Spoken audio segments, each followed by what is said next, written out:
السلام علیکم ورحمۃ اللہ وبرکاتہ۔ آج ہمارا ٹاپک ہے واش روم جانے کے آداب۔ حضرت انس رضی اللہ عنہ کہتے ہیں کہ آپ صلی اللہ علیہ وآلہ وسلم جب واش روم میں داخل ہوتے تو فرماتے اللہم انی اعوذ بک من الخبث والخبائث، یا اللہ میں ناپاک جنوں اور جنیوں سے تیری پناہ مانگتا ہوں۔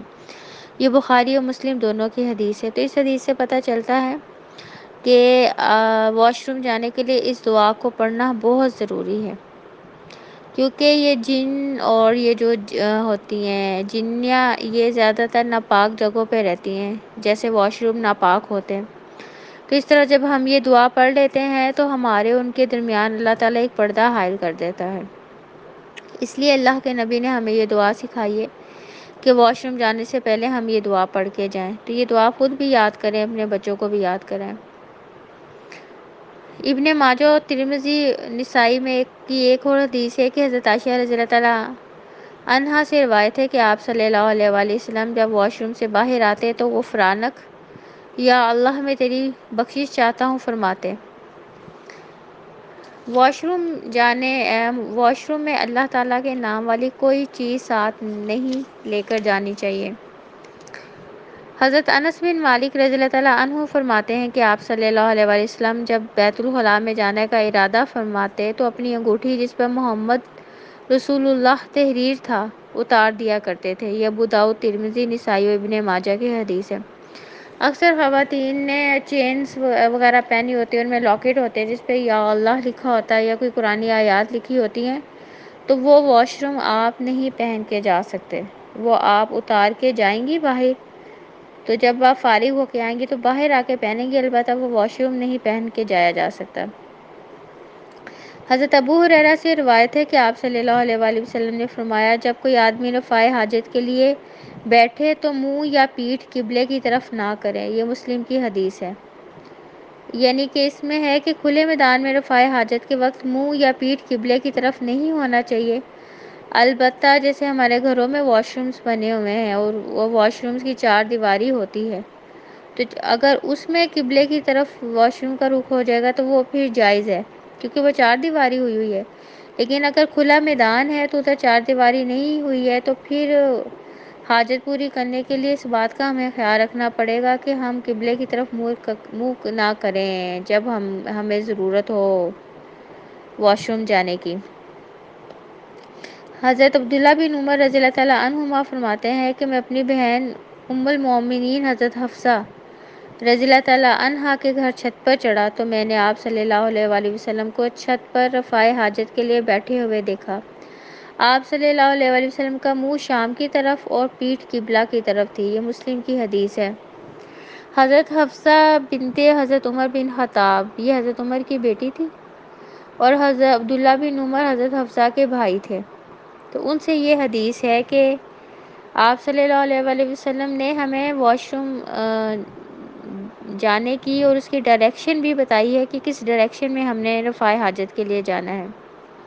اب اگلا مسئلہ ہے کہ رفع حاجت کے وقت شرمگاہ کو دایاں ہاتھ لگانا منع ہے۔ یہ مسلم کی حدیث ہے۔ حضرت ابو قتادہ رضی اللہ تعالیٰ عنہ کہتے ہیں کہ آپ صلی اللہ علیہ وآلہ وسلم نے فرمایا پیشاب کرتے وقت کوئی آدمی پیشاب کی جگہ کو دائیں ہاتھ سے نہ چھوئے اور نہ ہی دائیں ہاتھ سے استنجا کرے اور نہ ہی کوئی چیز پیتے وقت برتن میں پھونک مارے۔ یہ مسلم کی حدیث ہے۔ یعنی واش روم میں جب ہم نے طہارت حاصل کرنی ہے تو دایاں ہاتھ استعمال کرنا اللہ کے نبی نے منع فرمایا ہے۔ دائیں ہاتھ سے ہم پانی ڈالیں گے، استعمال ہم بایاں ہاتھ کریں گے۔ حضرت عائشہ رضی اللہ تعالیٰ عنہا فرماتی ہیں کہ آپ صلی اللہ علیہ وآلہ وسلم طہارت کرنے، کنگھا کرنے اور جوتا پہننے میں دائیں طرف سے آغاز فرماتے تھے۔ یہ مسلم کی حدیث ہے۔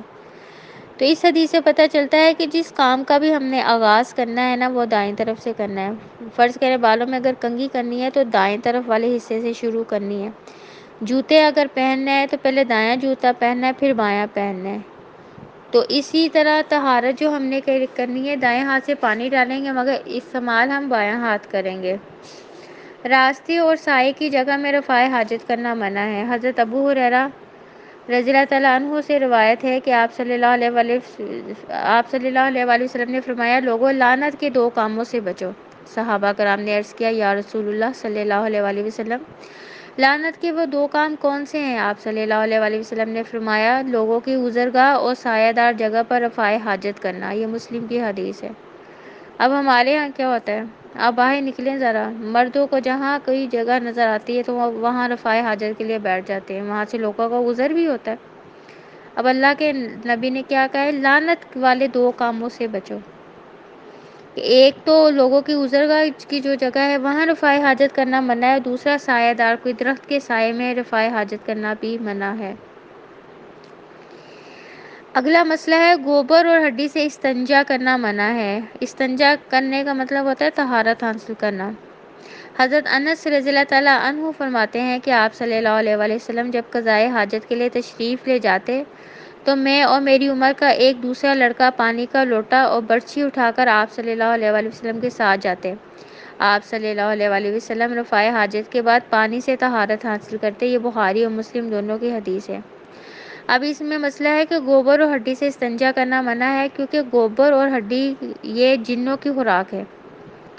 اگر کوئی انسان گوبر یا ہڈی سے استنجا کرے گا تو پھر جن اس انسان کو تنگ کریں گے، اس لیے ان چیزوں سے ہم کو بچنا چاہیے۔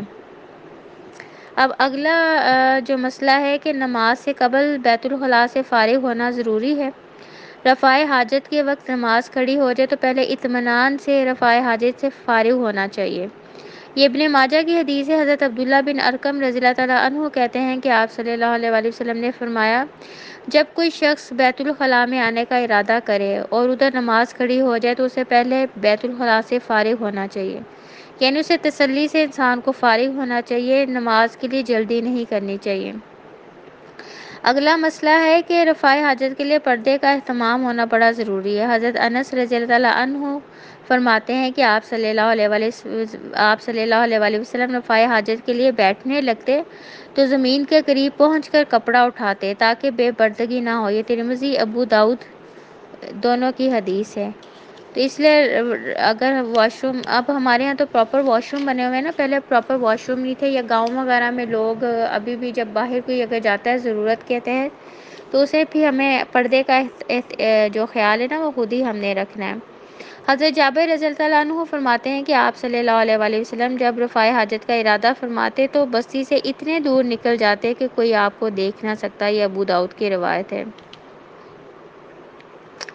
اگلا مسئلہ ہے کہ مٹی کے 3 ڈھیلوں سے استنجا کرنے کے بعد پانی کا استعمال ضروری نہیں رہتا۔ حضرت عائشہ رضی اللہ تعالیٰ عنہا کہتی ہیں کہ آپ صلی اللہ علیہ وآلہ وسلم نے فرمایا جب رفع حاجت کے لیے جاؤ تو مٹی کے 3 ڈھیلے ساتھ لے جاؤ، پانی کی بجائے یہی کافی ہے، یعنی ڈھیلوں سے مکمل طہارت حاصل ہو جائے گی، جس کے بعد نماز پڑھنی جائز ہے۔ یہ احمد، ابو داؤد اور نسائی کی روایت ہے۔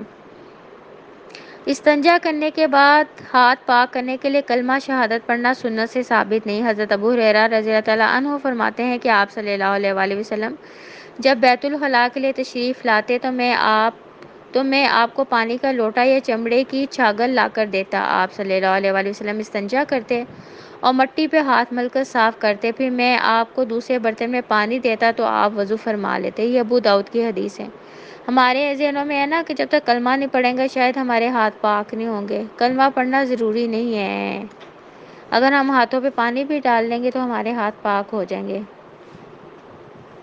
رفع حاجت کے دوران کسی سے بات کرنا منع ہے۔ حضرت عبداللہ بن عمر رضی اللہ تعالیٰ عنہما سے روایت ہے کہ آپ صلی اللہ علیہ وآلہ وسلم پیشاب کر رہے تھے، ایک آدمی کو ادھر سے گزر ہوا، اس نے آپ کو سلام کیا لیکن آپ نے اس کا جواب نہیں دیا۔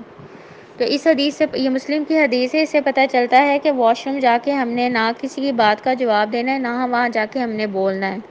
اکثر وہاں لوگ جا کے گانے گانا شروع کر دیتے ہیں، یا کوئی بلاتا ہے تو اس کی باتوں کا پورا جواب دے رہے ہوتے ہیں، یا فون ہی آج کل تو اللہ ہدایت دے لوگوں کو فون ہی ساتھ لے جاتے ہیں، ادھر واش روم بیٹھے ہوئے تو ادھر فون پہ لوگوں سے بات کر رہے ہیں، تو یہ منع ہے اسلام کے مطابق۔ اگلا مسئلہ ہے رفع حاجت کے بعد استنجا کر لینے سے طہارت حاصل ہو جاتی ہے، وضو کی ضرورت نہیں رہتی۔ حضرت عبداللہ بن عباس فرماتے ہیں کہ ہم آپ صلی اللہ علیہ وسلم کے پاس سے آپ رفع حاجت کے بعد تشریف لائے تو کھانا لایا گیا، عرض کیا گیا آپ کھانے سے پہلے وضو نہیں فرمائیں گے؟ آپ صلی اللہ علیہ وسلم نے فرمایا کیا نماز پڑھنی ہے کہ وضو کروں؟ یعنی کہ وضو صرف نماز کے لیے شرط ہے، یہ ویسے بھی ہم کر سکتے ہیں، لیکن اگر واش روم سے ہو کے آئیں تو وضو کرنا ضروری نہیں ہے اگر ہم نے کھانا کھانا ہے۔ اگلا مسئلہ ہے رفع حدث سے طہارت حاصل کرنے کے بعد دونوں ہاتھوں کو مٹی یا صابن وغیرہ سے اچھی طرح صاف کرنا چاہیے۔ حضرت میمونہ رضی اللہ تعالیٰ عنہا سے روایت ہے کہ آپ صلی اللہ علیہ وسلم نے غسل جنابت شروع کیا تو پہلے بائیں ہاتھ سے شرمگاہ کو دھویا، پھر وہ ہاتھ دیوار پر رگڑا، پھر اسے پانی سے دھویا، پھر نماز کی طرح وضو کیا۔ تو اس میں یہ ہے کہ ہمیں صابن کا اہتمام کرنا چاہیے تاکہ گندگی سے ہمارا ہاتھ صاف ہو جائے۔ اگلا مسئلہ ہے کھڑے ہو کر پیشاب کرنا منع ہے، البتہ بیماری یا تکلیف کے باعث کھڑے ہو کر پیشاب کرنے کی رخصت ہے۔ حضرت عائشہ رضی اللہ تعالیٰ عنہا فرماتی ہیں کہ جو شخص یہ کہے کہ آپ صلی اللہ علیہ وسلم کھڑے ہو کر پیشاب کرتے تھے اس کی تصدیق مت کرو، کیونکہ آپ صلی اللہ علیہ وسلم ہمیشہ بیٹھ کر پیشاب کیا کرتے تھے۔ یہ احمد، نسائی، ترمذی اور ابن ماجہ کی روایت ہے۔ تو اس حدیث سے پتہ چلتا ہے کہ جب بھی واش روم جانا ہے بیٹھ کے پیشاب کرنا ہے، مگر آج کل بہت افسوس کی بات ہے کہ ہم اپنے بچوں کو بھی نہیں سکھاتے، اور مرد حضرات اسپیشلی وہ کھڑے ہو کے پیشاب کرتے ہیں۔ اور آپ کو پتہ ہے اگر پیشاب کی چھینٹیں پاؤں پہ پڑیں تو اس پہ قبر کا عذاب ہوتا ہے۔ ایک حدیث کا مفہوم ہے کہ آپ صلی اللہ علیہ وسلم ایک قبر کے پاس سے گزرے تو آپ نے وہاں ایک گرین ٹہنی لگا دی، تو آپ نے کہا اس قبر والے کو عذاب ہو رہا ہے، اور کسی بڑی وجہ سے نہیں عذاب ہو رہا۔ آپ نے کہا تھا کہ ایک تو وہ پیشاب کی چھینٹوں سے نہیں بچتا اور دوسرا چغل خوری کرتا ہے۔ تو اس لیے اگر ہم پیشاب کی چھینٹوں سے نہیں بچیں گے، ہمارے پاؤں پہ اگر پیشاب کی چھینٹیں پڑیں گی تو ہمیں اس پہ قبر کا عذاب ہوگا۔ اس لیے آج ہم نے خود بھی اور اپنے بچوں کو بھی یہ سکھانا ہے، مینرز سکھانے ہیں واش روم جانے کے، کہ وہ پیشاب کی چھینٹوں سے خود کو بچائیں۔ تو یہ تھوڑے سے واش روم جانے کے مسائل تھے جو میں نے آپ کو بیان کیے۔ اللہ تعالیٰ سبحانک اللہم و بحمدک اشہد ان لا الہ الا انت استغفرک و اتوب الیک۔ ربنا تقبل منا انک انت السمیع العلیم وتب علینا انک انت التواب الرحیم۔ سبحان ربک رب العزت عما یصفون وسلام علی المرسلین والحمد للہ رب العالمین۔